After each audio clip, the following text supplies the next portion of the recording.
ક્રિશા ક્લાસીસમાં આપનું હાર્દિક સ્વાગત છે। આપના માટેની ક્વિઝ છે કે નવીનીકરણ ઉર્જા ક્ષમતામાં સૌથી મોટો ફાળો આપનાર પ્રથમ રાજ્ય કયું છે? તો આપના માટેના ઓપ્શન છે એ ગુજરાત, બી મહારાષ્ટ્ર અને સી રાજસ્થાન। સાચો જવાબ મને કોમેન્ટમાં આપ જરૂરથી જણાવો। મિત્રો, સમગ્ર રાજ્ય માટે શહેરી નીતિ બનાવનાર દેશનું પ્રથમ રાજ્ય કયું છે? તો અહીં આપણો સાચો જવાબ રહેશે કેરળ રાજ્યમાં સમગ્ર રાજ્યની માટે શહેરી નીતિ બનાવનાર દેશનું પ્રથમ રાજ્ય બન્યું છે। મિત્રો, અહીંના સીએમની વાત કરીએ તો સીએમ છે વિજયન।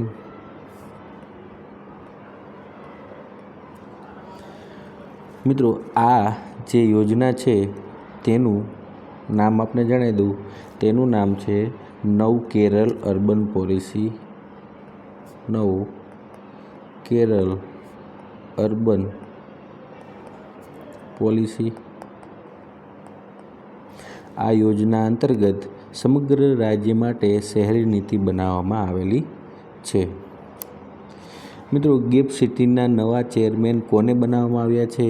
તો અહીં આપણો સાચો જવાબ રહેશે ઉદય કોટક નામના વ્યક્તિને ગિફ્ટ સિટીના ચેરમેન બનાવવામાં આવ્યા છે। મિત્રો, ઉદય કોટક તે કોટક બેંકના માલિક છે તથા ઉદય કોટક પહેલાં અહીંના ગિફ્ટ સિટીના ચેરમેન જેનું નામ હતું Hasmukh Adhia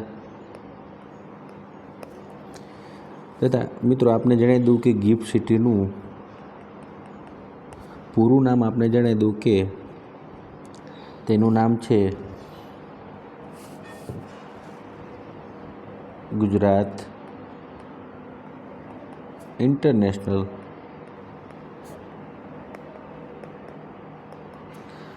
finance tech city. મિત્રો, ગિફ્ટ સિટીનું પૂરું નામ છે Gujarat international finance tech city, જેના નવા ચેરમેન ઉદય કોટકને બનાવવામાં આવ્યા છે। મિત્રો, આઈપીએલના રાજસ્થાન રોયલ્સનો નવો કેપ્ટન કોને બનાવવામાં આવ્યો? તો અહીં સાચો જવાબ રહેશે આઈપીએલના રાજસ્થાન રોયલની ટીમના રિયાન પરાગને તેના નવા કેપ્ટન તરીકે નિમણૂક આપી છે। મિત્રો, હાલ જ એક અફવા હતી કે રાજસ્થાન રોયલમાં રવિન્દ્ર જાડેજાને કેપ્ટન બનાવવામાં આવશે, પરંતુ તેમના ઉંમરને લગતા પ્રશ્નો હોવાથી તેમને કેપ્ટનનું પદ આપ્યું નહોતું અને હાલમાં રાજસ્થાન રોયલ્સમાં ચેન્નઈમાંથી રવિન્દ્ર જાડેજાએ સ્વાઇપ કરીને રાજસ્થાન રોયલ્સમાં ગયા છે। સામે સંજુ ચેન્નઈમાં ખરીદવામાં આવ્યો છે। મિત્રો, એઆઈ સમિટ 2026નું આયોજન ક્યાં થવાનું છે?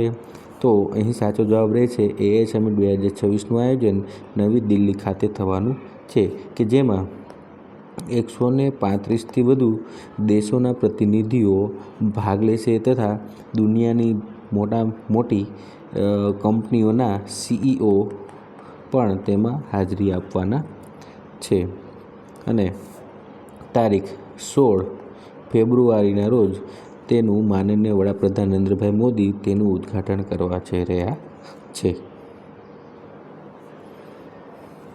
મિત્રો, રાષ્ટ્રીય ગીત અને રાષ્ટ્રીય ગાનની માર્ગદર્શિકા કયા મંત્રાલયે જાહેર કરી? તો મિત્રો, રાષ્ટ્રીય ગીત અને રાષ્ટ્રીય ગાનનું ગૃહ મંત્રાલય અંતર્ગત કાર્ય આવે છે, તેથી ગૃહ મંત્રાલય દ્વારા તેનું માર્ગદર્શિકા જાહેર કરવામાં આવી છે। મિત્રો, રાષ્ટ્રીય ગીત અને રાષ્ટ્રીય ગાયન રિલેટેડ થોડાક ઇન્ટરેસ્ટિંગ ફેક્ટ આપને હું જણાવી દઉં કે 1870માં વંદે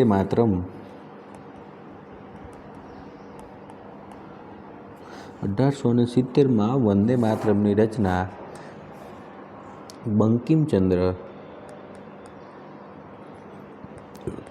ચટ્ટોપાધ્યાય દ્વારા કરવામાં આવી હતી તથા તેમનું જે ધૂન છે તે ટાગોર દ્વારા રચના કરવામાં આવી હતી. મિત્રો, અત્યારે હાલમાં આપણે જે ધૂન ગાઈએ છીએ તેની રચના યદુનાથ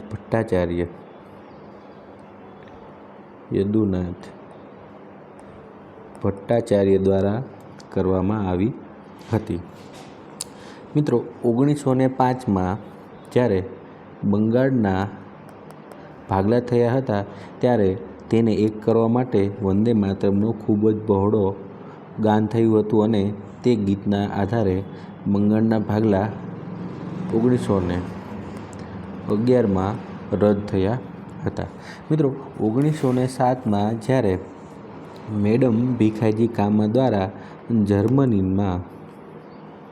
જર્મનીમાં પહેલો રાષ્ટ્રધ્વજ ફરકાવવામાં આવ્યો હતો, તેમાં પણ વચ્ચે વંદે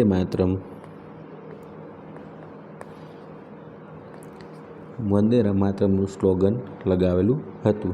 મિત્રો, 1950માં સૌપ્રથમ 24 જાન્યુઆરીના રોજ સૌપ્રથમ રાષ્ટ્રગીત અને રાષ્ટ્રીય ગાનનું બિરુદ મળ્યું અને બંધારણીય રીતે તેને માન્યતા મળી.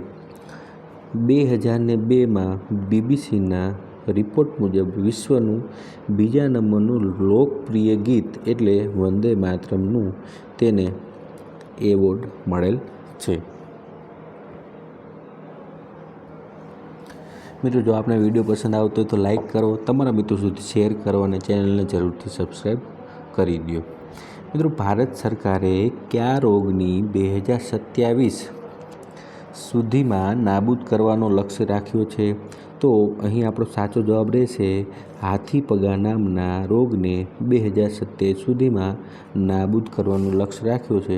મિત્રો, હાલમાં ભારતમાં 12 રાજ્યો હાથીપગાથી પીડાઈ રહ્યા છે. હાથીપગા તેમાં પ્રસરી રહ્યો છે. મિત્રો, હાથીપગાની વાત કરીએ તો તે ક્યુલેક્સ નામના મચ્છર કરડવાથી આ રોગ થાય છે, તેથી તેને મચ્છરજન્ય રોગ તરીકે ઓળખવામાં આવે છે. મિત્રો, દેશનું પ્રથમ મ્યુઝિકલ રોડ ક્યાં બનશે? તો અહીં આપણો સાચો જવાબ રહેશે દેશનો પ્રથમ મ્યુઝિકલ રોડ મુંબઈ ખાતે બનવા જઈ રહ્યો છે. જે રોડ છે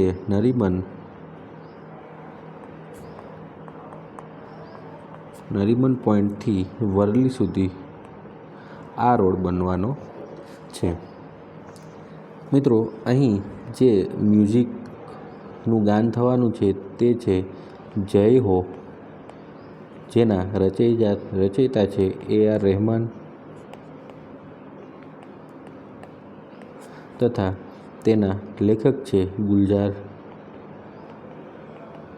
અને મિત્રો, બેસ્ટ મ્યુઝિક અને બેસ્ટ લિરિક્સ માટે તેમને ઓસ્કર એવોર્ડ આ ગીતને મળેલો છે. મિત્રો, દેશના પ્રથમ પ્રજ્ઞાચક્ષુ મહિલા ન્યાયાધીશ કોણ બન્યું?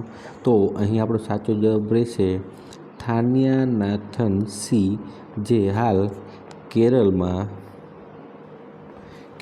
છે અને ત્યાંના ન્યાયાધીશ પ્રથમ મહિલા તરીકે તેમણે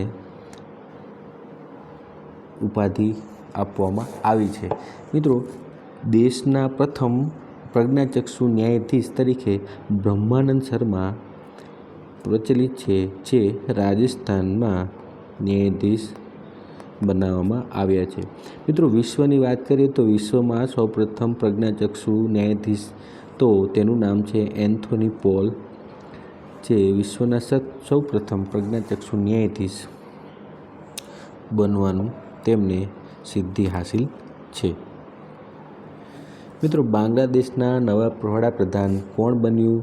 તો અહીં આપણો સાચો જવાબ રહેશે તારિક રહેમાન નામના વ્યક્તિ બાંગ્લાદેશના નવા વડાપ્રધાન બન્યા અને વડાપ્રધાનની શપથવિધિમાં આપણા માનનીય મોદી સાહેબને પણ આમંત્રણ આપવામાં આવ્યું છે. તો તેને ધ્યાનમાં રાખીને આપણા લોકસભાના ઓમ બિરલાને શપથવિધિમાં હાજરી આપવામાં આવશે. મિત્રો, દેશના કયા રાજ્યમાં સૌપ્રથમ AI યુનિવર્સિટી બનશે?